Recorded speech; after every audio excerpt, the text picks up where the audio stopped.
Russell Blackburn se tenait à la fenêtre de son bureau, observant la ville en contrebas. À 54 ans, il avait bâti un empire à partir de rien. Blackburn Properties s'était transformé d'une petite entreprise immobilière en l'une des sociétés de développement les plus respectées de Boston. Derrière lui, sur le bureau en chêne poli, trônait un seul cadre photo, Russell avec sa femme Valérie et leurs 2 enfants, Madison et Tyler. Si vous avez aimé la vidéo, n'oubliez pas de vous abonner à ma chaîne, d'activer les notifications, de laisser un like et un commentaire sous la vidéo. Une photo prise il y a presque 10 ans dans leur maison au bord du lac. C'était avant que tout ne change. Avant que le succès ne transforme sa famille. Monsieur Blackburn? La voix douce de son assistante, Diane, accompagna un léger coup frappé à la porte restée entr'ouverte. Les contrats pour le projet Harborview sont prêts à être signés. Et votre femme a appelé, elle voulait vous rappeler le dîner de ce soir. Russell hocha la tête sans se détourner de la fenêtre. Merci, Diane. Aujourd'hui, c'était son anniversaire. 54 ans. Bien qu'il doutât que Valérie s'en soit souvenue. Leur mariage s'était vidé de sa substance au cours des 5 dernières années. Ils partageaient la même maison, mais menaient des vies séparées. Valérie passait ses journées à gérer sa galerie d'art chic en centre-ville, une entreprise financée par Russell, et ses soirées dans des événements mondains où le nom de Russell ouvrait les portes, mais où sa présence n'était jamais requise. Leur fille Madison, 24 ans, fraîchement diplômée d'un MBA, avait hérité de l'ambition sociale de sa mère et du sens des affaires de son père, mais pas de son éthique de travail. Elle vivait dans un luxueux appartement payé par Russell, le temps de se trouver professionnellement, ce qui consistait surtout à publier des photos sur Instagram depuis des restaurants huppés ou en week-end à New York. Seul Tyler, leur fils de 21 ans, étudiant en 3e année d'ingénierie à l'université de Boston, semblait épargné par la richesse familiale. Il étudiait grâce à une bourse qu'il avait lui-même obtenue. Il avait même refusé que Russell paie ses études ou son logement. « Je dois le faire à mes conditions, papa », avait-il dit. Russell n'avait jamais été aussi fier. Il regarda sa montre. Presque 18 heures. Il avait promis d'être à la maison pour 19 heures, pour ce petit dîner de famille que Valérie avait organisé. Il rassembla ses affaires, souhaita une bonne soirée à Diane, et prit l'ascenseur. Alors qu'il conduisait sa Tesla dans le trafic du soir, Russell réfléchissait à la distance croissante entre lui et sa famille. Quelque chose avait changé quand l'argent s'était mis à couler à flot. Peut-être était-ce sa faute. Il avait travaillé 80 heures par semaine à bâtir l'entreprise, manquant les matchs de foot et les galas de danse. Quand il avait enfin réduit son emploi du temps, le mal était fait. Valérie s'était construite une vie, et Madison avait grandi sans vraiment le connaître. Il se gara dans l'allée de leur maison victorienne restaurée à Beacon Hill, une demeure méticuleusement rénovée, qui avait même été mise en vedette dans des magazines d'architecture. Il resta un moment dans la voiture, se préparant mentalement pour la soirée à venir. À l'intérieur, la maison était calme. Aucune décoration d'anniversaire, aucune odeur de cuisine. Russell posa sa mallette dans l'entrée. « Valérie ? » « Par ici » répondit-elle depuis le salon. Valérie était assise sur le canapé, faisant défiler son téléphone. À 50 ans, elle restait superbe, grande, élancée, les cheveux noirs coupés au carré avec élégance. Elle leva brièvement les yeux. « Oh, tu es en avance. Je pensais que tu mettrais au moins 1 heure de plus. »« Je voulais être là pour le dîner, » dit Russell. « Où est Madison ? Et Tyler vient ?» Valérie retourna à son téléphone. Madison a envoyé un message, elle sera en retard. Quelque chose à propos de verre avec Porsche. Et Tyler a dit qu'il avait un groupe d'études, mais qu'il essayerait de passer plus tard. Russell sentit une fois de plus cette pointe familière de déception lui transpercer la poitrine. Donc, pas de dîner d'anniversaire. Valérie leva finalement les yeux, un éclair de culpabilité traversant brièvement son visage. Je pensais qu'on pourrait commander quelque chose quand Madison arrivera. Ce nouveau resto-thaï que tu aimes bien ? Russell hocha la tête en silence et monta se changer. Dans la chambre principale, il remarqua une valise dans un coin, à moitié remplie. « Tu pars quelque part » lança-t-il. Après une pause, Valérie apparut dans l'embrasure de la porte. Je voulais t'en parler. La galerie a cette exposition à Santa Fe ce week-end, tu te souviens. Je prends l'avion demain matin. Russell ne s'en souvenait pas. Il était certain qu'elle ne l'avait jamais mentionné. Son téléphone vibra, une notification du groupe de discussion familiale. Un message de Madison. Personne ne vient à ta fête. Grandis un peu. Russell fixa l'écran. Les mots le frappèrent comme un coup physique. Juste en dessous, Valérie avait répondu avec un émoji rieur, ajoutant. Sérieusement, Russell, c'est juste un anniversaire. On pourra fêter ça quand je reviendrai. 25 ans de mariage. 25 ans à tout leur offrir, à ne jamais rien leur refuser. Et voilà où ils en étaient. Russell relut les messages une deuxième fois. Quelque chose de froid, de dur, se cristallisa en lui. Il tapa un seul mot en réponse. Compris. Puis il posa son téléphone et se rendit à son bureau à domicile. Il ouvrit son ordinateur portable et accéda à son portail bancaire. Sans hésiter, il annula le virement automatique de $1800 servant au loyer de Madison. Ensuite, il se connecta à son compte d'investissement et suspendit tous les transferts destinés au fonds de scolarité de Madison pour son futur MBA. Un message arriva de Tyler. Joyeux anniversaire, papa. Désolé, je ne peux pas venir ce soir. Les examens me tuent. On peut déjeuner samedi? Russell sentit une petite chaleur l'envahir. Au moins, quelqu'un y avait pensé. Il répondit. Merci, fiston. Samedi, c'est parfait. Bonne chance pour tes examens. Russell ferma son ordinateur portable et... Lorsqu'il redescendit, Valérie était au téléphone, riant doucement. Mais elle raccrocha rapidement en le voyant. « Travail ?» demanda-t-il. « Juste des affaires de galerie ?» répondit-elle, un peu trop vite. « Écoute, Madison vient de m'envoyer un message, elle va dormir chez Porsche ce soir.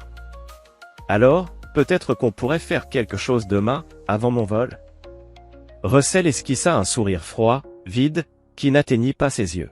« Pas besoin. Je comprends parfaitement maintenant. » Valérie sembla soulagée. « Je savais que tu comprendrais. Tu as toujours compris. » Cette nuit-là, alors que Valérie dormait profondément, Russell restait allongé, les yeux ouverts, l'esprit en ébullition. Après 25 ans, il voyait enfin son mariage avec une clarté implacable. Ce n'était pas seulement de la négligence, ou une simple distance qui s'était installée. C'était autre chose. Les soirées tardives à la galerie, les week-ends de voyage, les appels téléphoniques secrets. Il ouvrit son application bancaire et parcourut les dernières transactions. Des milliers dépensés dans des boutiques et restaurants qu'il ne connaissait pas. Des frais d'hôtel dans des villes où Valérie prétendait assister à des expositions. Russell ne ressentit ni rage ni tristesse. À la place, une lucidité glaciale, calculatrice, s'empara de lui. Demain marquerait le début d'un nouveau chapitre. Un chapitre où il reprendrait ce qui lui appartenait. Et où il comprendrait exactement ce qu'ils avaient jeté. Les dés étaient jetés. Il n'y aurait pas de retour en arrière. Chapitre 2, l'éveil. Le lendemain de son anniversaire, Russell se leva avant l'aube. Valérie dormait encore profondément, sa respiration lente et régulière. Il s'habilla silencieusement dans l'obscurité et se rendit à son bureau personnel. À 6 heures du matin, il avait déjà passé plusieurs appels à ses collaborateurs de confiance. À 7 heures, il avait lancé un audit complet de ses finances personnelles et professionnelles. À 8 heures, il avait contacté son avocat, Howard Griffith, un vieil ami de l'université. Celui qui l'avait aidé à bâtir Blackburn Property depuis le tout début. Russell, répondit Howard, la voix encore marquée par le sommeil. Qu'est-ce qui est si urgent? Tout va bien? Il faut que tu libères ta journée, dit Russell d'un ton ferme. Et j'ai besoin de ta discrétion absolue. Il y eut un silence à l'autre bout du fil. Tu l'as. Mon bureau à 10 heures. Parfait. Russell entendit Valérie bouger à l'étage alors qu'il raccrochait. Il fit du café et attendit à l'îlot de cuisine, masquant soigneusement ses traits sous une expression de normalité. Valérie apparut en pyjama de soie, les cheveux un peu en désordre, mais toujours élégante. « Tu es déjà debout ?» dit-elle en se servant du café. « Grosse journée ?» répondit Russell calmement. « Rapport trimestriel à rendre. » Valérie hocha distraitement la tête en consultant son téléphone. Russell l'observait attentivement, notant les infimes changements d'expression. Un adoucissement du regard, un léger sourire. Une expression qu'il n'avait plus vue diriger vers lui depuis des années. « Mon vol est à 13h, dit-elle sans lever les yeux. « Je reviens mardi soir. »« Mardi ?» répéta Russell. « 5 jours pour une exposition ?» Valérie leva les yeux, une lueur défensive dans le regard. « Il y a plusieurs collectionneurs que je dois rencontrer. Tu sais ce que c'est. » « Bien sûr, » répondit Russell avec douceur. « Tu vas conduire jusqu'à l'aéroport, où je dois réserver une voiture ? » « J'ai déjà réservé, » dit-elle, semblant se détendre face à son apparente acceptation. « Et toi ? Des plans pour le week-end ? » ? « Juste du travail. Et déjeuner avec Tyler demain. » Valérie hocha la tête, déjà replongée dans son téléphone. « Dis-lui bonjour de ma part. » Une fois Valérie repartie à l'étage pour faire sa valise, Russell passa un autre appel. Cette fois, à Brox Automotive, le concessionnaire de luxe où il avait acheté le Range Rover de Valérie. Et l'Audi de Madison. Ici Russell Blackburn. Il faut révoquer l'autorisation de 2 véhicules immédiatement. Il fournit les informations nécessaires. Non, pas besoin de les saisir physiquement. Désactivez-les à distance. Et tenez-moi informé dès que ce sera fait. Son appel suivant fut pour sa banque. En 20 minutes, toutes les cartes de crédit liées à ses comptes furent annulées. Sauf la sienne, personnelle. Les cartes gelées incluaient celles utilisées par Valérie et Madison. Russell entendit Valérie descendre avec sa valise. Il mit fin à l'appel et alla l'accueillir dans le hall d'entrée. « Tout est prêt ?» demanda-t-il aimablement. Elle hocha la tête, vérifiant son reflet dans le miroir près de la porte. « Je devrais y aller, la voiture ne va pas tarder. » Russell s'approcha et l'embrassa sur la joue, respirant son parfum coûteux. Une lueur de surprise traversa son visage, mais elle se reprit vite. « Merci. Je t'enverrai un message quand j'atterrirai. » Après son départ, Russell se rendit au bureau d'Howard au centre-ville de Boston. Son vieil ami l'attendait, l'air visiblement préoccupé. « Russell, » dit Howard en se levant de son bureau, « que se passe-t-il ? Tu avais une voix étrange au téléphone. » Russell referma la porte et s'assit lourdement. « Il faut que je fasse des changements, Howard. Des changements importants. » Pendant 1 heure, il exposa toute la situation, ses découvertes, ses décisions. Howard écoutait en silence, prenant des notes, l'air de plus en plus grave. « Tu es absolument certain ? demanda-t-il enfin. 2 ans, c'est long pour tout balancer sans être sûr. En réponse, Russell posa son téléphone sur la table et ouvrit les messages de la veille au soir. Howard les lut, grimaça. « Il y a plus » murmura Russell. Il lui montra les relevés financiers, les dépenses inexpliquées, le schéma évident. Maintenant qu'il savait où regarder. Howard poussa un long soupir. « Je vois. Et tu es sûr de ne pas vouloir essayer, le dialogue ? Une thérapie de couple ? » Ils ont fait leur choix, répondit Russell d'un ton calme. Maintenant, je fais les miens. Le reste de la matinée fut consacré à la rédaction de documents. Modification du testament, transfert d'actifs, création de nouvelles structures juridiques, pouvoir notarié. À midi, l'essentiel du plan de Russell était prêt. Il y a une dernière chose, dit-il alors qu'il terminait. J'ai besoin d'un nom. Quelqu'un de discret pour obtenir certaines informations. Howard hésita. Tu veux dire, un détective privé ? Oui. Quelqu'un de rigoureux. Et invisible. Howard griffonna un nom et un numéro sur un bout de papier. Mara Stevens. Ancienne des forces de l'ordre. La meilleure. Mais Russell. Il marqua une pause. Prépare-toi à ce qu'elle pourrait découvrir. parfois, il vaut mieux ne pas tout savoir. Moi, j'ai besoin de tout savoir, répondit Russell en glissant le papier dans sa poche. Et Howard, pas un mot. À personne.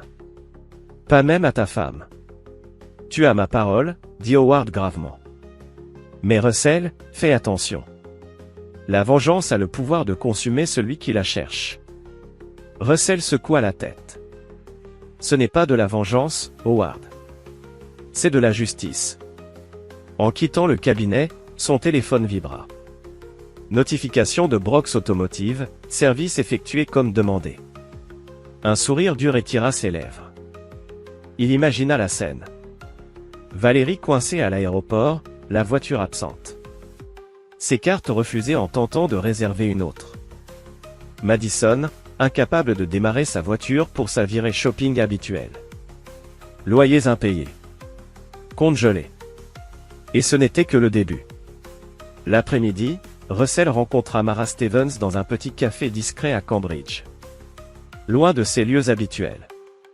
Elle était petite, dans la cinquantaine, au regard acéré et à l'allure de professionnel expérimenté. « Monsieur Griffith m'a expliqué que vous aviez besoin d'informations, dit-elle après les politesses. Mais il a été vague sur les détails. Russell fit glisser une enveloppe en carton brun sur la table. Tout ce que vous devez savoir est là-dedans. Photo. Adresse. Emploi du temps. Je veux savoir qui voit ma femme. Depuis combien de temps? Et tout ce que vous pouvez découvrir. Je veux aussi connaître les vraies activités de ma fille. Ses fréquentations. Ses dépenses. Et tout compte ou transaction dont je ne serai pas au courant. Mara ouvrit l'enveloppe, la parcourut brièvement, la referma. Cela relève de la surveillance complète. Ce ne sera pas donné, monsieur Blackburn. L'argent n'est pas un problème, répondit-il. La discrétion, en revanche, est non négociable. Je commence immédiatement, dit-elle en se levant. Mais elle s'arrêta un instant. Monsieur Blackburn. Je fais ce travail depuis longtemps. Quoi que je trouve, êtes-vous prêt à l'apprendre? Russell soutint son regard. Plus que prêt, mademoiselle Stevens. Je compte dessus. Lorsque la nuit tomba, le téléphone de Russell s'illumina d'appels manqués et de messages. Venant de Valérie et de Madison. Il coupa la sonnerie. Et attendit. Et il conduisit jusqu'au modeste appartement de Tyler, près de l'université. Tyler ouvrit la porte en survêtement et en t-shirt de BU, la surprise évidente sur son visage. Papa. Je croyais qu'on se voyait demain. Changement de programme, répondit Russell.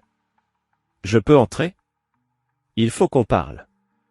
L'appartement de Tyler était petit mais bien rangé, un contraste frappant avec le luxe de celui de Madison. Des manuels et des maquettes d'ingénierie recouvraient la table basse, et une pizza à moitié entamée trônait sur le plan de travail de la cuisine. Tout va bien? Demanda Tyler alors qu'il s'asseyait. Tu as l'air différent. Russell observa son fils, retrouvant en lui l'écho de ce qu'il avait été à son âge avant l'argent, avant le succès, quand il était encore affamé de réussite et déterminé. Il prit une décision. Tyler, je suis sur le point d'apporter de grands changements dans ma vie, dit-il avec soin. Les choses entre ta mère et moi, elles ne sont pas ce qu'elles semblent être. Et il va y avoir des conséquences qui toucheront la famille. Le visage de Tyler devint sérieux. Quel genre de changement? Vous allez divorcer? C'est probable, oui. Mais ce n'est pas seulement ça. Russell hésita, puis continua. Je te dis ça parce que tu mérites de savoir avant que ça n'arrive. Et parce que je veux que tu comprennes que rien de tout cela ne te concerne directement. Mes problèmes sont avec ta mère et ta sœur. Pendant l'heure qui suivit, Russell expliqua. Pas tout, mais assez pour que Tyler saisisse la situation. Le garçon écouta sans l'interrompre, son visage passant par le choc, la confusion, puis une compréhension sombre. J'ai toujours su qu'il y avait un truc qui clochait, dit-il quand Russell eut terminé. Maman n'est jamais là, et Madison, eh bien, elle a changé depuis qu'elle vit dans cet appart. Mais je ne voulais pas le voir, je suppose. Russell posa une main sur l'épaule de son fils. Je veux que tu saches que rien ne change entre nous. tes études sont toujours prises en charge. Ton fonds fiduciaire reste intact. Tu as gagné mon respect, Tyler. Et rien ne changera ça. Tyler hocha lentement la tête. Et Madison? Je sais qu'elle peut être égoïste, mais la couper totalement, c'est dur. Il ne s'agit pas d'une punition, expliqua Russell. Il s'agit de conséquences. Madison est adulte. Elle a fait des choix. Elle doit maintenant comprendre ce que ces choix impliquent. Alors que Russell se préparait à partir, Tyler l'accompagna jusqu'à la porte. Quoi qu'il arrive, je suis de ton côté, dit-il. Russell serra son fils dans ses bras, submergé par une émotion à laquelle il ne s'attendait pas. Merci, Tyler. Ça compte plus que tu ne peux l'imaginer. En rentrant seul dans sa maison vide, Russell ressentit une étrange légèreté. Pendant des années, il avait porté le poids d'un mariage en déclin et de la déception liée à l'attitude de sa fille. Maintenant qu'il avait enfin accepté la vérité et pris des mesures, il se sentait libéré. Son téléphone continuait de vibrer sous un flot de messages. Il en jeta un œil à un venant de Valérie. « Russell, qu'est-ce qui se passe? Mes cartes ne fonctionnent plus et le chauffeur n'est jamais venu. Appelle-moi immédiatement. » Russell esquissa un sourire froid face à la route. Le réveil avait commencé. Le sien, et bientôt le leur. Chapitre 3, les pièces en mouvement. Le dimanche soir, Russell avait transformé son bureau en véritable centre de commandement, ce qu'il appelait désormais Opération Rétribution. 3 ordinateurs portables ouverts sur son bureau, chacun dédié à un aspect différent de son plan. Des cartes, des plannings, et des photos tapissaient les murs, reliés par des fils rouges comme dans une série policière. Marla Stevens avait déjà livré son premier rapport préliminaire. Elle travaillait vite. L'amant de Valérie s'appelait Aaron Patterson, un célèbre galeriste new-yorkais. Leur liaison durait depuis au moins 2 ans, entretenue lors des fréquents déplacements professionnels et expositions de Valérie. Le voyage à Santa Fe? Comme Russell le soupçonnait, un mensonge. Valérie se trouvait en réalité à New York, dans le loft de Patterson à Soho. La situation de Madison n'était guère plus reluisante. Loin de se construire professionnellement, elle dépensait l'argent de son père sans retenue, enchaînant les relations avec des hommes plus âgés et fortunés. Sa prétendue colocataire, Porsche, n'était qu'un leurre.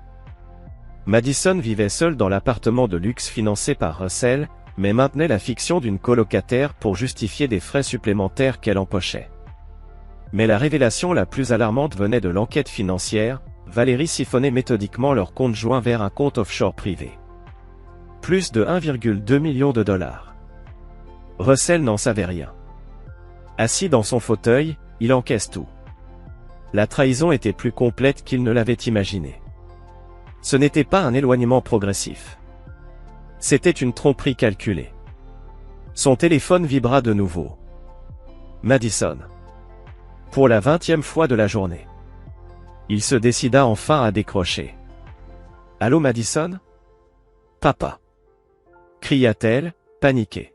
« Qu'est-ce qui se passe? Mon chèque de loyer a été rejeté, ma voiture ne démarre plus et aucune de mes cartes ne fonctionne. »« Ah bon ?» répondit Russell calmement. « Comme c'est fâcheux. »« Fâcheux? C'est une catastrophe. Le gérant de l'immeuble menace d'expulsion et j'ai dû emprunter de l'argent à Porsche pour faire les courses. » Le mensonge à propos de Porsche confirmait le rapport de Marla. « Peut-être qu'il est temps que tu trouves un emploi, » dit Russell. Un silence stupéfait se fit. « Un emploi? Mais de quoi tu parles? C'est à cause de ton fichu anniversaire? Parce que si c'est ça, c'est incroyablement puéril, même pour toi. » Russell sentit une colère glacée monter en lui. « Non, Madison. Il s'agit de conséquences. Trop longtemps, j'ai financé ton style de vie sans exiger quoi que ce soit en retour. Ni respect, ni gratitude, même pas de politesse élémentaire. Cet arrangement est terminé. Tu n'as pas le droit de faire ça. » hurla Madison. « Je suis ta fille. »« Oui, tu le es, » répondit Russell. « Et je t'aime. Mais t'aimer ne veut pas dire financer tes mauvais choix et ton irrespect. Tu as 24 ans, Madison. Il est temps que tu découvres comment fonctionne le vrai monde. Maman va péter un câble quand elle saura ça, le menaça TL. Ta mère fait face à ses propres conséquences, répondit Russell. Je te conseille de te concentrer sur ta propre situation. Il mit fin à l'appel avant qu'elle puisse répondre, puis se replongea dans sa stratégie. La phase de choc initial était terminée. Venait maintenant le démantèlement méthodique. Lundi matin, Russell arriva tôt chez Blackburn Property. Sa première réunion fut avec le directeur financier et l'équipe juridique. Avant midi, il avait lancé une restructuration visant à protéger l'entreprise en cas de divorce, tout en plaçant des alliés de confiance à des postes clés. Son téléphone sonna toute la journée, Valérie, Madison, et finalement l'avocat de Valérie, un certain Raymond Caldwell, spécialisé dans les divorces médiatiques. Russell laissa Diane filtrer la plupart des appels, mais prit celui de Caldwell. Monsieur Blackburn, dit l'avocat d'un ton professionnel. J'appelle au sujet de Madame Blackburn. Je crois que nous pourrions résoudre ceci à l'amiable. Monsieur Caldwell, coupa Russell, dites à votre cliente que toute communication concernant notre séparation doit passer par mon avocat, Howard Griffith. Je n'ai rien à lui dire directement. Avec tout le respect, une approche terre brûlée ne profite à personne. Madame Blackburn est disposée à. Je suis sûr qu'elle l'est, maintenant que ses cartes de crédit sont bloquées et que son compte secret est gelé. Un silence abasourdi s'installa. Je ne sais pas de quoi vous parlez, dit finalement Caldwell, bien moins sûr de lui. Monsieur Caldwell, je suis au courant de sa liaison avec Aaron Patterson. Je sais pour les 1,2 million de dollars. Je sais qu'elle est à New York, pas à Santa Fe. Épargnez-moi donc les négociations à l'amiable. Sa voix restait calme, presque aimable. Ce n'est pas une négociation. C'est une rétribution. Après avoir raccroché, Russell retrouva Marla Stevens dans son bureau. Il me faut plus, dit-il en lui glissant une enveloppe de billets. Plus précisément, j'ai besoin de levier sur Patterson. Tout le monde a des secrets, mademoiselle Stevens. Trouvez les siens. Marla haussa un sourcil mais prit l'enveloppe. Ce n'est pas une méthode standard, monsieur Blackburn. Je suis enquêtrice, pas. Pas quoi? La défia Russell. Je ne vous demande pas d'enfreindre la loi. Je vous demande de trouver des informations que d'autres préfèrent garder cachées. Des informations susceptibles de protéger mes intérêts. Elle le scruta longuement avant d'acquiescer. Je comprends. Je vais voir ce que je peux trouver. Ce soir-là, Russell retrouva Tyler pour dîner dans un steakhouse discret, loin de leurs habitudes familiales. Maman essaie de te joindre, dit Tyler en s'asseyant. Elle m'a appelé quand tu ne répondais pas. Et qu'est-ce que tu lui as dit? Demanda Russell en consultant le menu. Que je ne savais pas ce qui se passait. Tyler jouait avec son verre d'eau. Je ne lui ai pas menti, papa. J'ai juste pas tout dit de ce qu'on s'est dit. Russell hocha la tête, approuvant. C'est très bien, Tyler. Je ne t'attends pas à prendre parti ou à mentir pour moi. Madison est venue chez moi aujourd'hui, poursuivit Tyler. Elle paniquait. Elle disait que tu avais perdu la tête et que tu l'avais coupée. Elle voulait squatter chez moi jusqu'à ce que ça passe, comme elle disait. Chapitre 4, terrain mouvant. Tyler soutint le regard de son père avec fermeté. Je lui ai dit que mon canapé était toujours disponible si elle en avait besoin, mais que mon appartement n'était pas une solution à long terme. Je lui ai suggéré de te parler réellement au lieu de simplement exiger que tout redevienne comme avant. Russell ressentit une bouffée de fierté. C'était bien géré. Elle ne l'a pas bien pris, admit Tyler. Elle a dit que je prenais ton parti et est partie en trombe. Ensuite, elle a posté quelque chose de dramatique sur Instagram à propos de découvrir qui sont vos vrais amis en temps de crise. Russell esquissa un sourire amer. La première étape du deuil est le déni. Madison est toujours là, ta mère aussi probablement. Elle pense encore que c'est une situation temporaire qu'elles peuvent réparer avec les bonnes excuses ou manipulations. Mais ce n'est pas le cas. Non, dit Russell fermement. Certains ponts, une fois brûlés, ne peuvent être reconstruits. Certaines trahisons ne peuvent être pardonnées. Ils commandèrent leur repas et passèrent à des sujets plus légers, les études de Tyler, ses perspectives de stage pour l'été, une fille qu'il avait commencé à fréquenter dans son programme d'ingénierie. Pendant un moment, Russell put mettre de côté la froideur qui s'était installée dans sa poitrine, appréciant la compagnie de son fils et le simple plaisir d'un bon repas. Alors qu'ils terminaient leur steak, le téléphone de Russell vibra avec un message de Mara, « J'ai trouvé quelque chose d'intéressant. Besoin de te voir à Zap. » Russell répondit rapidement, « Demain matin, 7 heures, mon bureau. » Tyler remarqua le changement d'expression de son père. « Tout va bien ? » « Oui, » dit Russell en se recentrant sur son fils. « Juste des affaires. »« Tyler, il y a quelque chose dont je veux discuter avec toi. » Il lui expliqua son plan d'établir une fiducie séparée pour Tyler, protégée des procédures de divorce et de toute réclamation potentielle de Valerie ou Madison. « Je n'en ai pas besoin, papa, » protesta Tyler. « Ma bourse couvre la plupart des dépenses et j'ai ce travail à temps partiel au labo. »« Je sais que tu n'en as pas besoin, » dit Russell. « C'est précisément pour cela que je veux le faire. Tu as prouvé que tu es responsable et indépendant. Ce n'est pas une aumône, c'est un investissement dans ton avenir, à tes conditions. » Tyler réfléchit, puis acquiesça lentement. « D'accord. Merci. » Alors qu'ils se séparaient sur le parking, Tyler hésita puis demanda, « Papa, tu vas bien, vraiment ?» Russell réfléchit sérieusement à la question. « Je suis en colère, je suis blessé, mais je suis aussi lucide pour la première fois depuis des années. Donc oui, d'une certaine manière, je vais mieux que depuis longtemps. » Tyler hocha la tête, semblant comprendre. « Ne te perds pas dans tout ça, d'accord ? Peu importe ce que maman et Madison ont fait, ne laisse pas cela changer qui tu es. » Russell regarda son fils s'éloigner en voiture, repensant à ces mots. Qui était-il vraiment ? Pendant des années, il s'était défini comme un pourvoyeur, un mari, un père. Maintenant, ses identités étaient en train de changer, révélant quelque chose de plus dur et de plus froid en dessous. De retour chez lui, Russell vérifia les caméras de sécurité qu'il avait installées dans toute la maison après le départ de Valérie. Les images montraient Madison entrant plus tôt dans la journée avec sa clé et repartant avec plusieurs sacs de shopping remplis d'objets de la maison, bijoux, petits appareils électroniques, vêtements de créateurs. Russell nota de changer les serrures et les codes de sécurité dès le matin. Les pièces étaient en mouvement maintenant. Il n'y aurait pas de retour en arrière. Et le trafic d'antiquités volait. Est-ce qu'il sait qu'ils ont des photographies, des relevés financiers, des témoignages d'anciens associés? Est-ce qu'il sait qu'ils vont venir pour lui, bientôt? Valérie halta. « Qu'est-ce que tu as fait? » « Je n'ai fait qu'exposer la vérité, » répondit Russell. « Toi, en revanche, tu as détruit notre mariage, impliqué notre fille dans des activités criminelles, et volé plus d'1 million de dollars. Alors dis-moi, Valérie, qu'est-ce qu'il y a à régler, exactement? » Il raccrocha avant qu'elle puisse répondre et rentra chez lui, ressentant une sombre satisfaction. Le sol tremblait sous leurs pieds désormais.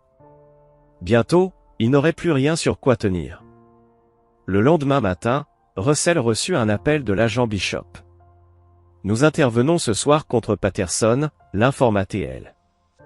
Je pensais que vous aimeriez être au courant, étant donné votre implication personnelle dans l'affaire. »« J'apprécie la courtoisie, » répondit Russell.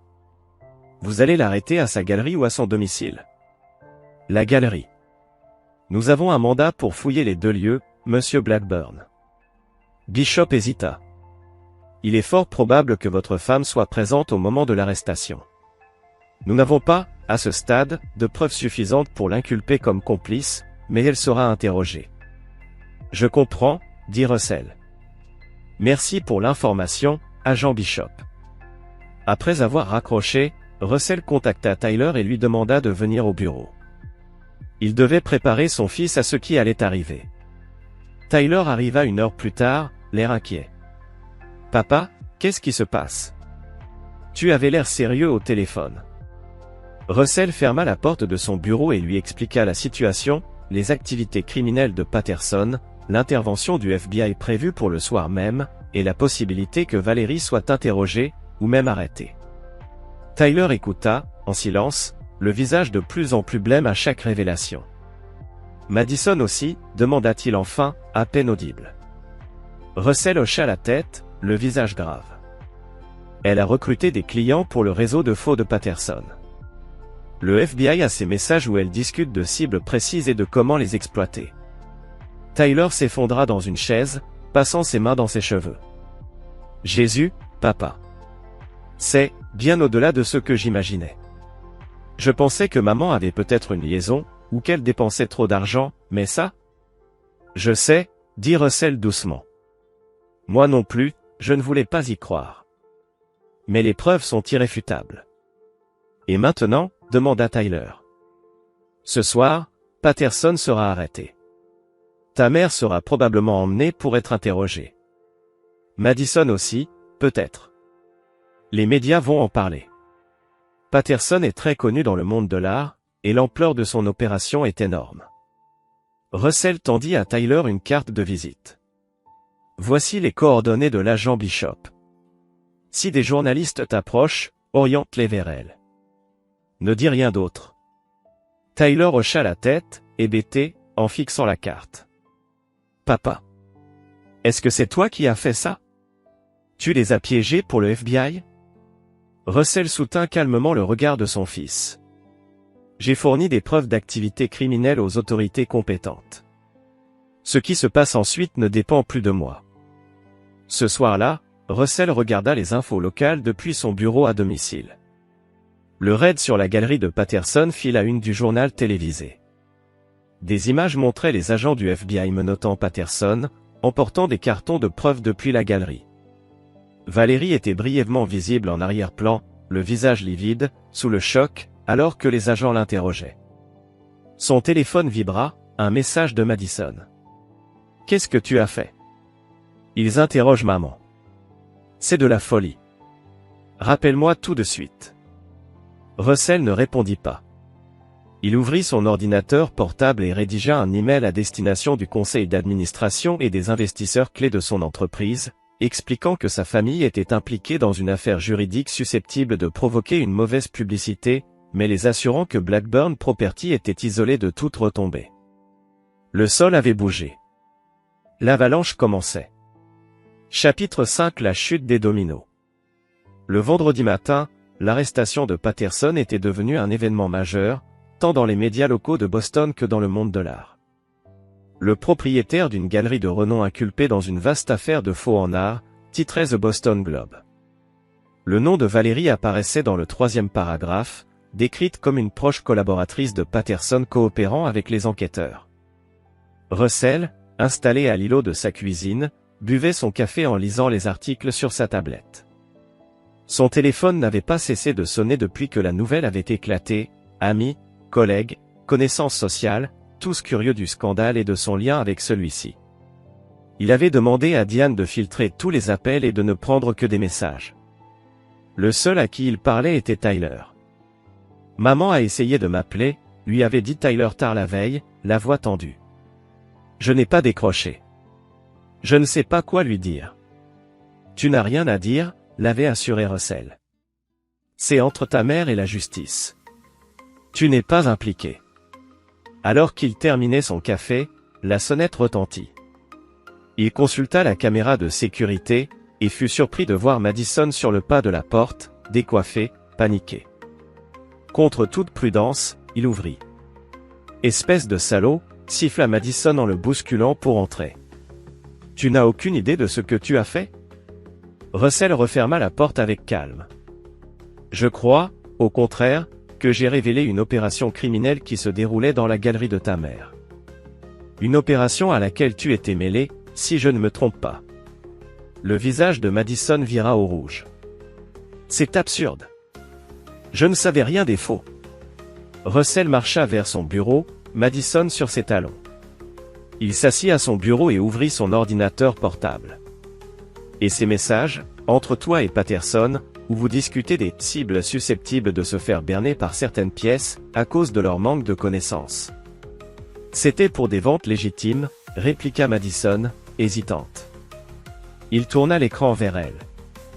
Les messages que Mara avait récupérés s'affichaient. Le visage de Madison vira au blanc. Comment tu as? Elle s'interrompit, déglutissant. Ce n'est pas ce que tu crois. Le FBI ne semble pas d'accord, répliqua Russell, implacable. Ils ont aussi ces messages. Ils savent que tu recrutais des acheteurs fortunés pour les faux de Patterson. Madison s'effondra dans un fauteuil, toute assurance envolée. Ils m'ont interrogé pendant des heures hier, avoua-t-elle d'une voix faible. Mais je leur ai dit que je ne savais pas que l'art était faux. Je croyais juste aider la galerie de maman à vendre. Et tu crois qu'ils t'ont cru? Demanda Russell, connaissant déjà la réponse. Elle détourna les yeux. Ils ont dit qu'ils me recontacteraient. Que je devais rester disponible. Elle le regarda à nouveau, les yeux pleins de larmes. Papa. Aide-moi. Trouve-moi un avocat. Dis-leur que je n'étais pas impliqué. Russell la regarda longuement, comme s'il la voyait vraiment pour la première fois depuis des années. Derrière l'arrogance, elle était terrifiée. Une jeune femme ayant pris de terribles décisions, et ne réalisant que maintenant les conséquences. Je vais te trouver un avocat, dit-il enfin. Howard connaît d'excellents pénalistes. Mais Madison, comprends bien ceci, je ne mentirai pas pour toi. Je ne détruirai aucune preuve. Je n'interférerai pas dans l'enquête. Mais je suis ta fille. Protesta-t-elle, avec son ton autoritaire familier. Oui, tu le es, répondit Russell. Et c'est la seule raison pour laquelle je t'aide encore. Mais être ma fille ne t'exempte pas de la loi, ni de la décence. Madison essuya ses larmes, furieuse. Tu prends ton pied, hein? À nous regarder souffrir, maman et moi. Tout ça, c'est ta revanche à cause de ce stupide message d'anniversaire. Russell sentit une colère glaciale monter. Ce n'est pas une histoire de message, Madison. C'est des années d'irrespect, d'égoïsme et de trahison. C'est l'affaire de ta mère, l'argent caché, et ton rôle dans une fraude. Le message, c'était juste le moment où j'ai enfin vu clair. Alors quoi, maintenant? Lança-t-elle. Tu as ruiné la réputation de maman, fait arrêter son petit ami, coupé mes fonds. Tu es satisfait? Pas encore, répondit Russell, honnêtement. Mais bientôt. Après son départ, il appela Howard pour organiser la défense de Madison. Malgré tout, il ne pouvait pas la laisser sans défense face à des accusations fédérales. C'était la seule concession qu'il était prêt à faire. Et le pardon alors? 25 ans de mariage. Une fille que tu as élevée. Ça ne compte pour rien. Le pardon se mérite, répondit Russell d'un ton ferme. Aucun d'eux n'a vraiment reconnu l'ampleur de leur trahison, pensa-t-il. Ils ne regrettent pas ce qu'ils ont fait. Ils regrettent seulement de s'être fait prendre. D'avoir vu leur petite vie confortable bouleversée. Ce n'est pas pareil. Après avoir quitté le bureau de Howard, Russell prit la route vers le chantier de son dernier projet immobilier, à South Boston. Le complexe Arborview. Son projet le plus ambitieux. Un ensemble à usage mixte qui transformerait un ancien pâté industriel en condominium de luxe, commerce et parc en bord de mer. Sur le site, en discutant des délais de construction et des matériaux avec son chef de projet, Russell ressentit un sentiment de but qu'il n'avait pas éprouvé depuis des mois. C'était ça, son héritage. Pas un mariage brisé. Ni une fille manipulatrice. Mais un impact réel et durable sur la ville qu'il aimait. Son téléphone vibra. Un message de Tyler. Papa, est-ce qu'on peut se voir? Il faut que je te parle de quelque chose d'important. Russell répondit aussitôt. Bien sûr. Dîner ce soir, 19h, chez Morton. Mais Tyler répondit rapidement. En fait, tu pourrais venir chez moi. C'est plus privé.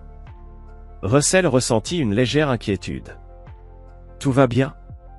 Oui, je veux juste te parler. 19h, c'est parfait. Ce soir-là, Russell arriva chez Tyler avec des plats à emporter de leur restaurant de barbecue préféré. Tyler ouvrit, l'air nerveux mais déterminé. Merci d'être venu, papa, et pour le dîner. Russell entra. L'appartement était différent. Plus propre. Et il y avait des chaises supplémentaires. Qu'est-ce qui se passe, Tyler? Ses instincts s'éveillèrent. Tu as l'air tendu. Tyler posa les sacs sur le comptoir, se tourna vers son père. Je t'ai fait venir parce qu'on doit avoir une discussion, en famille. Avant que Russell ne puisse répondre, on frappa à la porte. Il vit, stupéfait, Valérie entrer. Puis Madison. Qu'est-ce que c'est que ça? Demanda Russell, la voix dure, se tournant vers Tyler. Une embuscade? Pas une embuscade, répondit Tyler fermement. Une conversation. Une qui aurait dû avoir lieu depuis longtemps. Russell regarda son fils, puis sa future ex-femme, puis sa fille. Valérie paraissait plus mince, moins assurée. Madison n'osait pas croiser son regard. Je n'ai rien à leur dire, dit Russell froidement. Alors écoute, insista Tyler. S'il te plaît, papa. Si ce n'est pas pour elle, fais-le pour moi. Russell hésita. Mais dans les yeux de son fils, il vit une sincérité désarmante.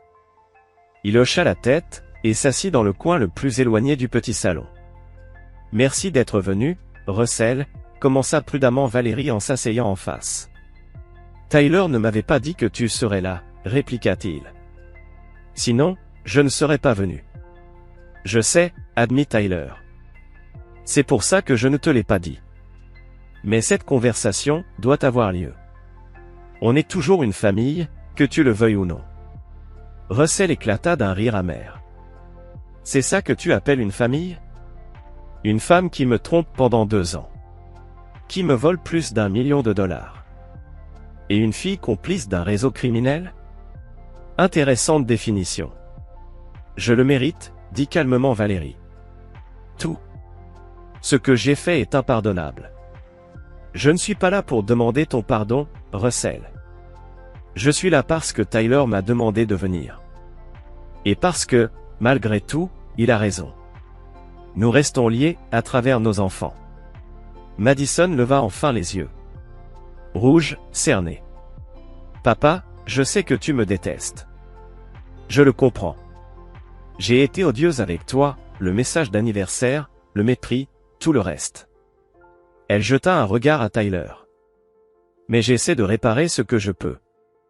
Je coopère avec le FBI. Je leur dis tout ce que je sais sur l'opération d'Aaron. Quelle noblesse, dit Russell avec sarcasme. Trahir l'amant de ta mère pour te sauver. Ce n'est pas juste, intervint Tyler. Madison a fait de graves erreurs, mais elle en assume les conséquences. Elle assume, demanda Russell. Ou elle fait juste ce qu'il faut pour éviter la prison? Tu as raison, admit Madison, surprenant Russell. Au début, je pensais juste à me sauver. Mais ces dernières semaines, j'ai beaucoup réfléchi. À qui je suis devenu? À mes choix. Elle ravala difficilement sa salive.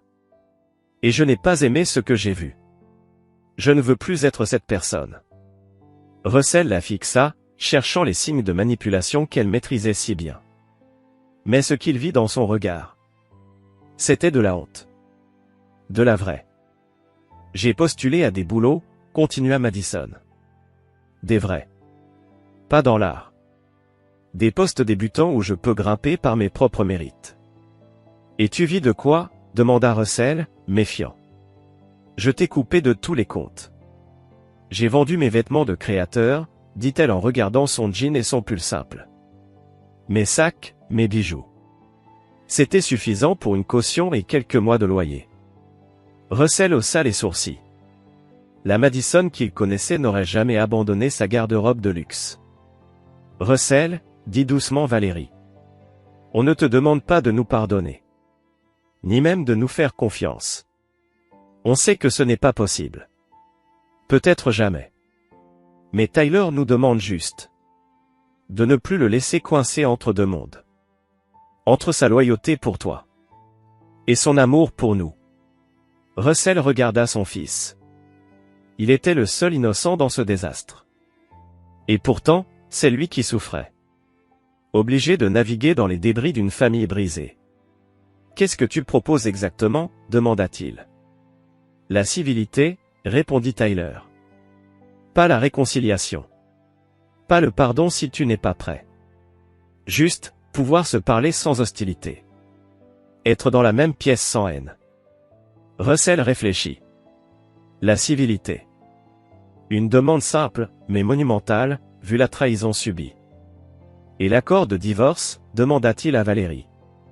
Tu l'acceptes toujours? Oui, dit-elle sans hésiter.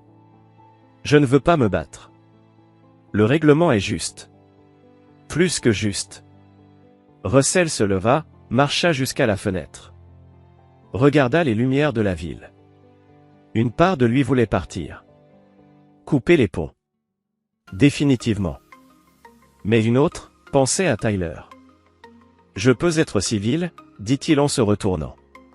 Pour Tyler. Mais sachez-le. La civilité, ce n'est pas le pardon. Ce n'est pas la réconciliation. C'est un cessez-le-feu. Rien de plus.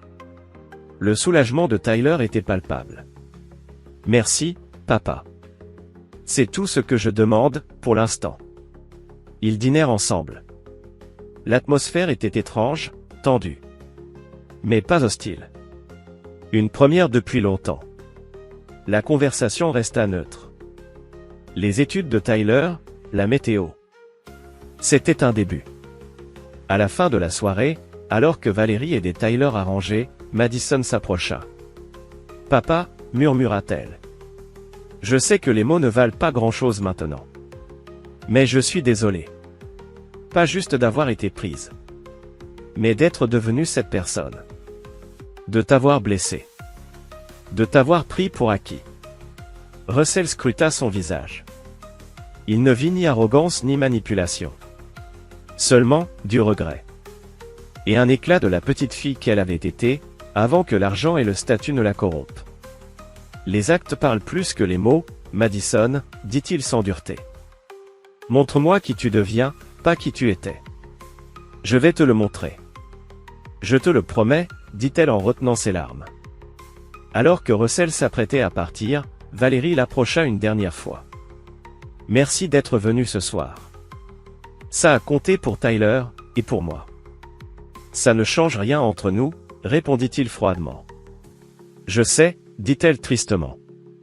Mais peut-être que, ça changera la suite. Pas pour nous. Pour nos enfants. Russell ne répondit pas. Il hocha simplement la tête vers Tyler, et quitta l'appartement. Dans sa voiture, il resta un long moment, moteur éteint. Avait-il changé quelque chose? Il n'en était pas sûr. La colère, la trahison, tout était encore là. Mais quelque chose avait bougé. Infime. Pas le pardon. Non. Il avait été sincère là-dessus. Mais une prise de conscience. Avancer, ne signifiait pas continuer à les punir. En rentrant chez lui, il pensa à la demande de Tyler. La civilité. Une requête juste. D'un fils qui aimait son père. Et qui aimait encore sa mère et sa sœur, malgré leurs fautes. Le sang est plus épais que l'eau, dit-on. Mais Russell avait toujours trouvé ce proverbe incomplet. Il se souvint de la version entière. Le sang du pacte est plus épais que l'eau du ventre. Les liens qu'on choisit peuvent être plus forts que ceux dans lesquels on est. Il avait choisi Valérie. Il lui avait promis sa vie. Ce pacte était brisé. Mais celui avec ses enfants, restait. Fragile. Mais présent. Pour Tyler, il pouvait faire un pas. Pour Madison, il pouvait laisser la porte entr'ouverte. Si ses actes prouvaient la sincérité de ses paroles. Quant à Valérie, ce chapitre était clos. La civilité ne changerait rien à ça. Russell rentra dans sa maison vide. Mais cette fois, le silence n'était plus oppressant. Il était paisible. Il se versa un verre de scotch. Et s'assit. Et il se tenait à la fenêtre, observant la ville qu'il avait contribué à façonner, un bâtiment à la fois. Le règlement de compte n'était pas terminé, mais peut-être entrait-il dans une nouvelle phase, une phase où la justice ne nécessitait plus d'une vigilance constante ni des actes de représailles, une phase où il pouvait se concentrer sur la reconstruction de sa propre vie plutôt que sur la démolition de celle des autres. Ce n'était pas du pardon. Mais c'était quelque chose. Une reconnaissance que, même le sang et l'eau, à leur manière, trouvent de nouveaux chemins après la tempête. Chapitre 7 Fantômes et ombres. 3 mois après le dîner chez Tyler, Russell était assis dans son nouveau Pantou surplombant le port de Boston. Il avait vendu la maison familiale de Beacon Hill, incapable de supporter de vivre parmi les fantômes de son mariage raté. Le Pantouz, avec ses lignes épurées et ses vues panoramiques, représentait un nouveau départ, un espace sans souvenir ni ombre. Le divorce avait été finalisé 6 semaines auparavant, Valérie ayant accepté les termes du règlement sans protester. Patterson avait plaidé coupable à toutes les accusations et attendait sa condamnation, ayant impliqué plusieurs autres personnalités du monde de l'art dans le cadre de son accord de coopération. Madison avait trouvé un emploi d'assistante administrative dans une organisation à but non lucratif, axée sur l'éducation artistique des enfants défavorisés. L'ironie n'échappait pas à Russell, sa fille, qui avait autrefois contribué à vendre de l'art contrefait à de riches collectionneurs, aidait désormais à offrir de véritables expériences artistiques à ceux qui ne pourraient jamais se permettre d'en acheter, même une seule œuvre légitime. Tyler avait terminé sa 3e année universitaire avec mention et effectué un stage dans une entreprise d'ingénierie pour l'été. Il avait été le pont fragile entre Russell et les autres, organisant de temps à autre des dîners de groupe, toujours un peu tendus, mais plus franchement hostiles. Russell avait tenu sa promesse de rester civilisé, mais avait maintenu une distance émotionnelle. Les blessures étaient encore trop fraîches, la trahison trop profonde pour permettre autre chose. Son interphone bourdonna, interrompant le fil de ses pensées. « Monsieur Blackburn, Howard Griffith est ici pour vous voir », annonça le concierge. « Faites-le monter », répondit Russell. Howard arriva quelques minutes plus tard, porte-document en main, l'air inhabituellement grave. Depuis leur désaccord sur la façon dont Russell avait géré le divorce, leur amitié s'était un peu refroidie, mais leur relation professionnelle persistait. « Russell », dit Howard en acceptant le verre de scotch qu'on lui tendait. « Merci de me recevoir si rapidement. »« Bien sûr », répondit Russell en l'invitant à s'asseoir. « Qu'est-ce qui se passe ? Tu avais l'air préoccupé au téléphone. » Howard posa son porte-document sur la table basse et l'ouvrit. « J'ai reçu aujourd'hui des informations que tu dois connaître. Elles concernent Patterson et, indirectement, Valérie. » Russell se tendit. « Qu'en est-il ? » La coopération de Patterson avec les fédéraux est très étendue, expliqua Howard en sortant un dossier. Il donne tous les noms liés à ces manigances pour alléger sa peine. La plupart ne te concernent pas. Mais cette partie-ci, si. Il tendit à Russell une copie d'une déclaration sous serment adressée aux procureurs fédéraux. Russell la parcourut rapidement, son expression s'assombrissant à mesure qu'il lisait. Selon Patterson, Valérie avait été bien plus impliquée dans le réseau de contrefaçon qu'on ne le pensait.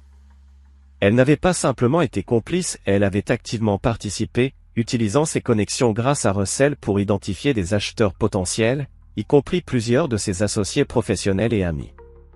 Plus troublant encore, Patterson affirmait que c'était Valérie qui avait eu l'idée de la fraude, et non l'inverse. Elle avait vu dans l'opération une opportunité d'obtenir une indépendance financière, en préparation d'un divorce prémédité depuis des années. « C'est vérifié ?» demanda Russell, la voix serrée. Howard hocha la tête, sombre. Le FBI dispose de preuves concordantes, des emails, des relevés bancaires. Ils envisagent maintenant de porter plainte contre elle. C'est l'agent Bishop lui-même qui m'a informé, pensant que tu devais la prendre avant que ça ne devienne public. Russell posa lentement le document, une colère froide montant en lui. Pendant tous ces mois, il avait maintenu une façade de civilité, allant jusqu'à croire en une forme de remords sincère. Et maintenant, il découvrait que tout n'avait été qu'une nouvelle manipulation. « Il y a autre chose », dit Howard à contre-cœur. Patterson affirme que le plan de cibler tes associés était délibéré, précisément à cause de leur lien avec toi. Il dit que Valérie voulait. Howard s'interrompit, mal à l'aise. Elle voulait te nuire. Financièrement. Professionnellement. Et s'enrichir au passage. Russell se leva brusquement et marcha vers la fenêtre, luttant pour contenir son calme. Tout ce temps, dit-il enfin, d'une voix dangereusement posée. Tout ce temps, elle a joué la femme repentie, acceptant le règlement comme si elle assumait enfin ses responsabilités, et derrière tout ça, il y avait ça. Russell, dit Howard prudemment, je sais que c'est un choc. Ce n'est pas un choc, coupa Russell. C'est une confirmation.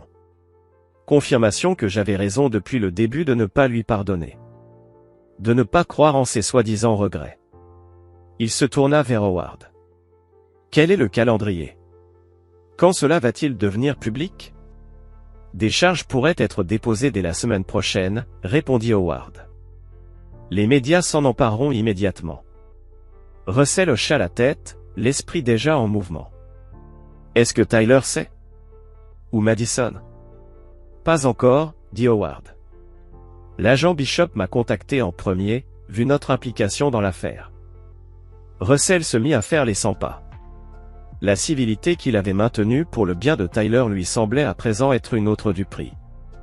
Mais revenir à une hostilité ouverte n'était pas la solution. Cela nécessitait une réponse mesurée. Je dois en parler à Tyler moi-même, décida-t-il. Avant qu'il ne l'apprenne par les médias ou par sa mère. C'est sage, approuva Howard. Et Madison? Russell hésita. Madison semblait vraiment engagée dans un changement de vie. Elle avait choisi un emploi peu rémunéré, emménagé dans un modeste appartement qu'elle payait seule, et exprimait de véritables remords. Je leur parlerai à tous les deux, finit-il par dire. Ils méritent de l'entendre de ma bouche. Après le départ de Howard, Russell appela Tyler et lui demanda de venir aux Pentouzes. Puis, après une brève hésitation, il appela aussi Madison. Ils arrivèrent dans l'heure, Tyler le premier, suivi de Madison. Tous deux avaient l'air préoccupés.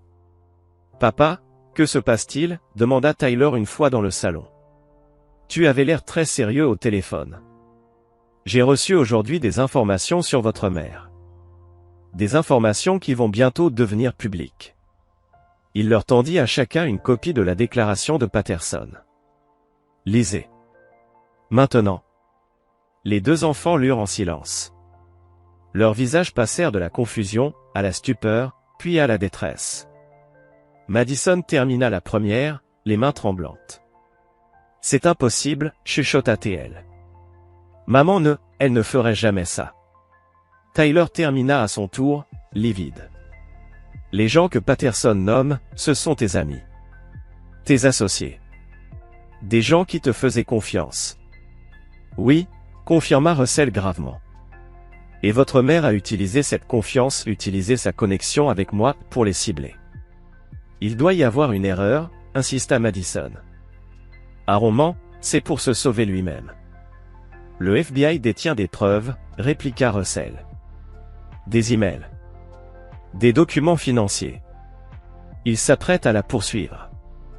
Tyler passa une main dans ses cheveux, cherchant ses mots. Alors tout ce temps, pendant qu'on essayait de reconstruire quelque chose, elle faisait semblant. Elle mentait encore. Il semble bien, oui, dit Russell en le regardant. Madison se leva brusquement et fit les 100 pas. Je dois lui parler. Elle doit m'expliquer ça. Sois prudente, Madison, avertit Russell. Si cette déclaration est exacte et le FBI le croit, alors ta mère nous a tous trompés, toi y compris. Mais pourquoi? Pleura Madison. Pourquoi aurait-elle fait ça? Elle semblait si sincère. Pour garder l'accès à Tyler. Pour te garder près d'elle? Ou parce que manipuler est devenu une seconde nature? Les mots étaient durs, suspendus dans l'air. Qu'est-ce que tu vas faire, papa? Demanda Tyler. Russell réfléchit. L'ancien celui d'avant son anniversaire, 6 mois plus tôt, aurait essayé de protéger Valérie. Celui d'après, aurait tout fait pour qu'elle soit lourdement condamnée. Mais aujourd'hui, il n'était plus cet homme. Rien, dit-il enfin. Je ne ferai rien. Valérie a fait ses choix. À elle d'en assumer les conséquences. Je n'interviendrai pas. Et nous? Demanda Madison, essuyant ses larmes. Cette paix qu'on essayait de maintenir? Vous n'avez rien fait dans cette nouvelle trahison, répondit Russell. Mon problème, c'est avec votre mère. Pas avec vous. Un soulagement traversa brièvement le visage de Madison, suivi d'un profond chagrin. Elle va aller en prison, n'est-ce pas? Très probablement, confirma Russell.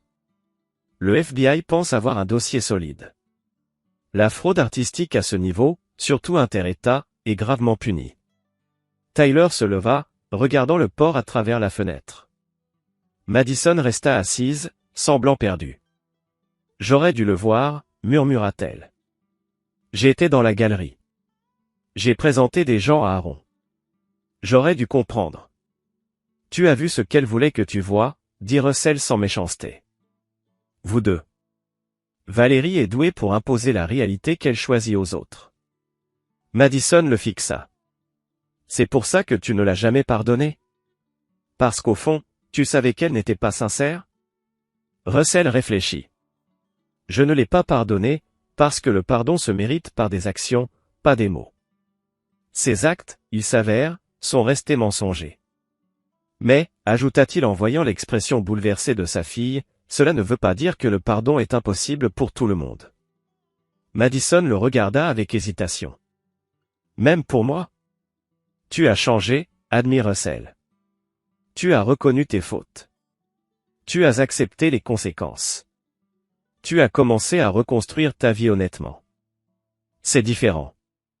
Ce fut la chose la plus proche d'un pardon qu'il ait jamais offerte, ni à son ex-femme, ni à sa fille.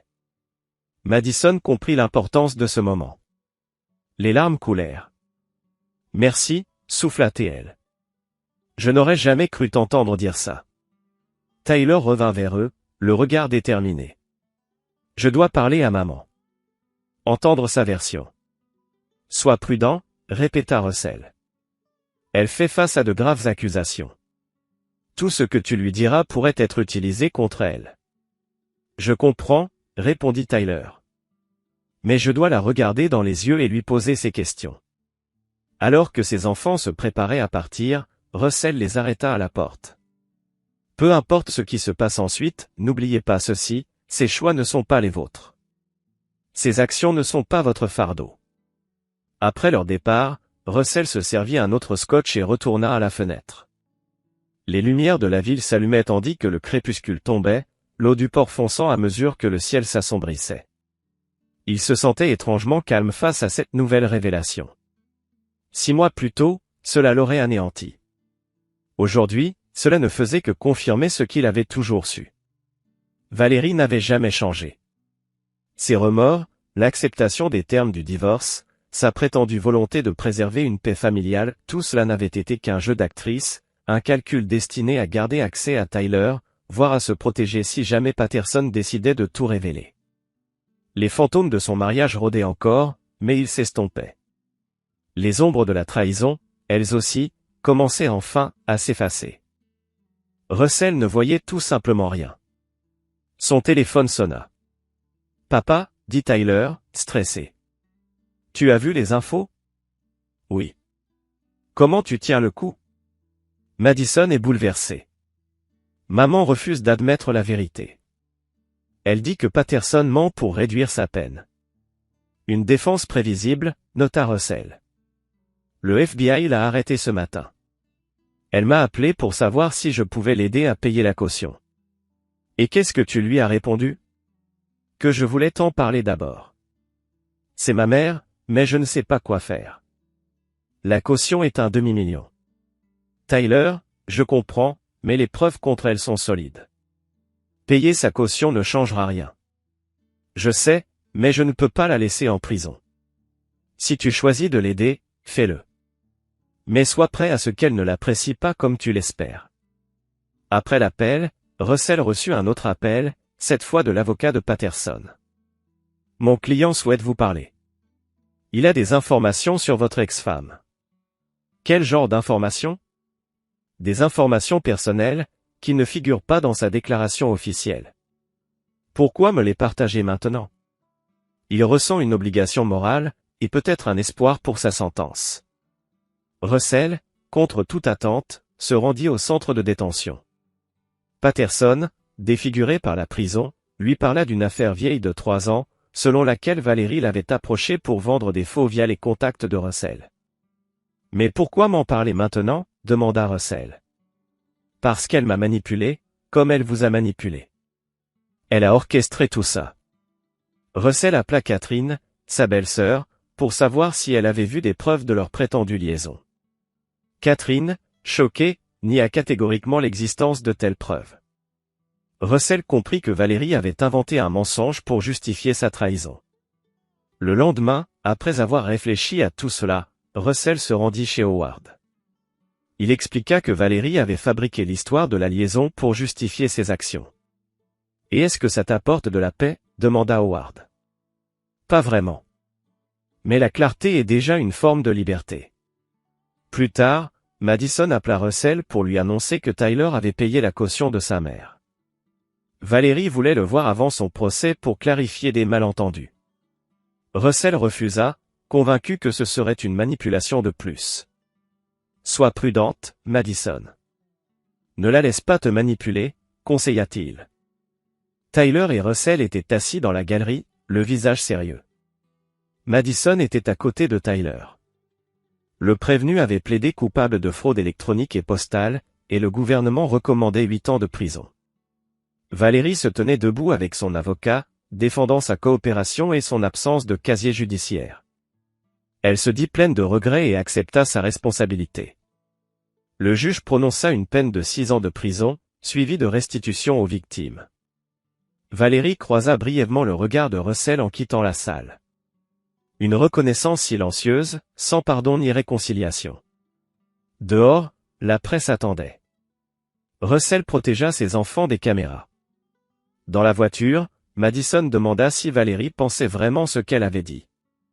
Russell répondit que le pardon était complexe, mais qu'il avait trouvé la paix avec la situation. Il félicita Tyler pour son intégrité et Madison pour sa croissance.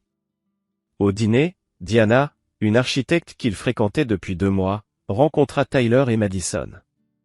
La soirée se passa bien, Diana partageant son travail et ses valeurs. Madison posa des questions directes, mais Diana répondit avec calme et respect. Finalement, Russell se rendit compte qu'il avait pardonné à lui-même plus qu'à Valérie. Le repas se termina sur une note positive, avec un toast au nouveau commencement. Russell, en observant ses enfants et Diana, se sentit prêt à avancer. Oh, I have melons. Okay. We're doing it. Tonight, we're doing it. Alright, water. Oh, wait, I have a bucket.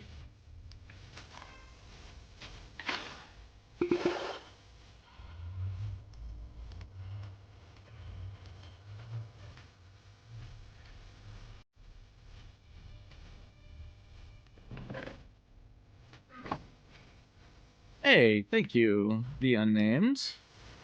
We're prepping for the end. Chat, I need you to get your mom's credit card number and those 3 wacky numbers on the back so you can help me beat the dragon. Mana needs your help. Just do !CC and redeem some coins. Oh, Mina. Oh. Nina has been so down tonight, and Philip has been so up. It's tough.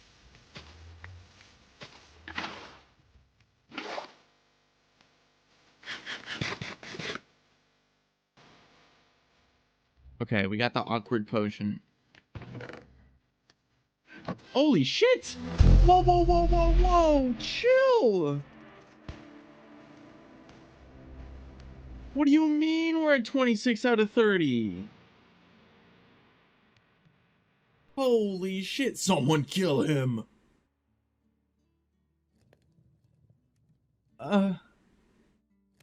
Wow,